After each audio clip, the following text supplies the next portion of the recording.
Thank you, Mr. President. I appreciate the opportunity to speak for a few moments, and I want to thank both the senators from Tennessee, South Carolina, and Arizona for allowing me this opportunity to join them in this effort.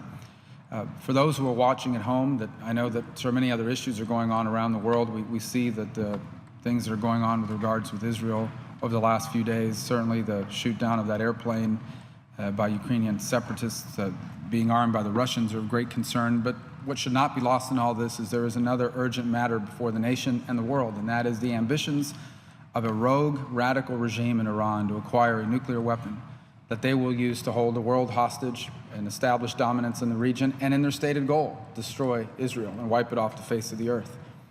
And so what's happened here over the last few months, for those who have been following this, is the White House has engaged in a negotiation along with some other countries, with Iran, to get them to walk away from this. And these negotiations have been ongoing, and I've never been very optimistic about it, although we all hope to wake up one day to the news that the Ayatollah and the supreme leader in Iran and those who surround him have somehow decided to walk away from this ambition and change their direction.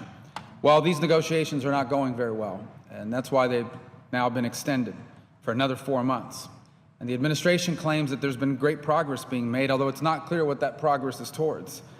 For example, Iran's right to enrich, which they don't have one, but this right to enrich uranium has essentially been recognized as part of these negotiations, meaning that there will be no guarantee that Iran cannot at some time in the future come back and exploit this agreement to develop nuclear weapons. If they keep the machines and if they keep the process in place to enrich uranium, if they decide at some point in the future to go from a symbolic nuclear program or a nascent one into a full-fledged weapon one, they can do that rather quickly. And that's what they've agreed to do already, allowed them to retain a right to enrich. That in and of itself should be reason, in my opinion, perhaps it's not shared by others, but in my opinion, to pull the plug on these negotiations. But it's not even clear in this instance that the administration is still insisting that Iran dismantle all of its nuclear-related facilities. In fact, according to some press reports, the Iranians want to keep all of their current centrifuges, and that the United States is supposedly open to allowing Iran to retain thousands of them. Iran's supreme leader even said recently that they need a larger enrichment capability than the one they currently have. Another thing that's happened as part of this extension is that they and the P5+1 countries are going to allow Iran to access another $2.8 billion in sanctions relief. So basically, what they've done here is they've forced the hand of this extension, and they get even more relief as a result of it.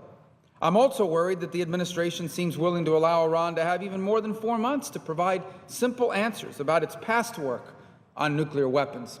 If they're not even willing to come clean on what they've done in the past, how can we possibly treat them as a reliable and responsible actor?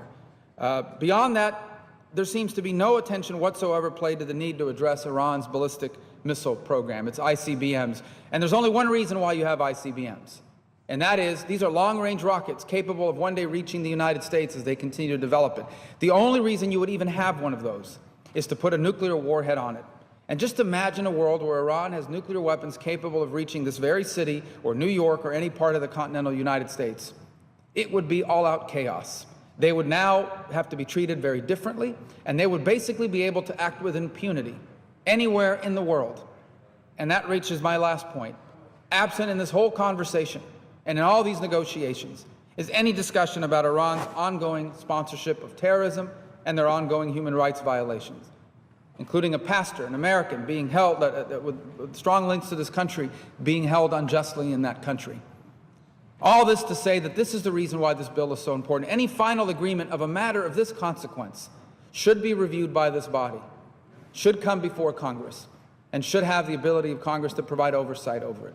And the absence of that, I believe, unfortunately, leaves us vulnerable not just to a terrible deal, but to a dangerous one that could potentially endanger the future of our allies and even of our own country.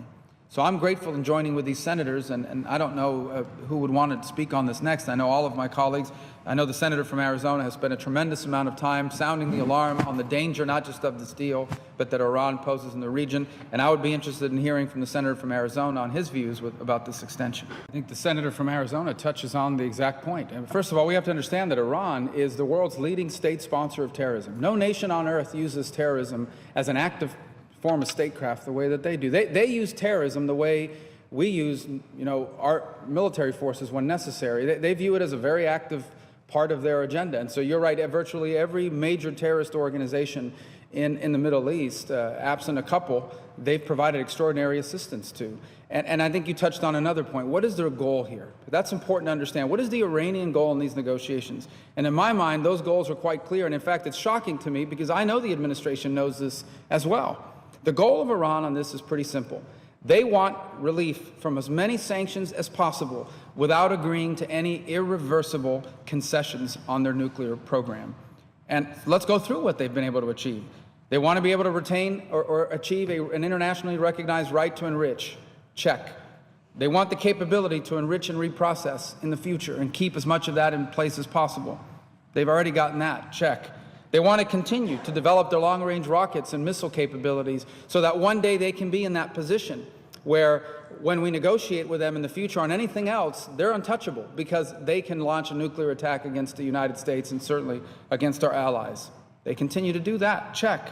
So the Iranians in this whole negotiation view themselves as being in a position of strength. To be quite frank, they believe that our president wants this deal more than they do.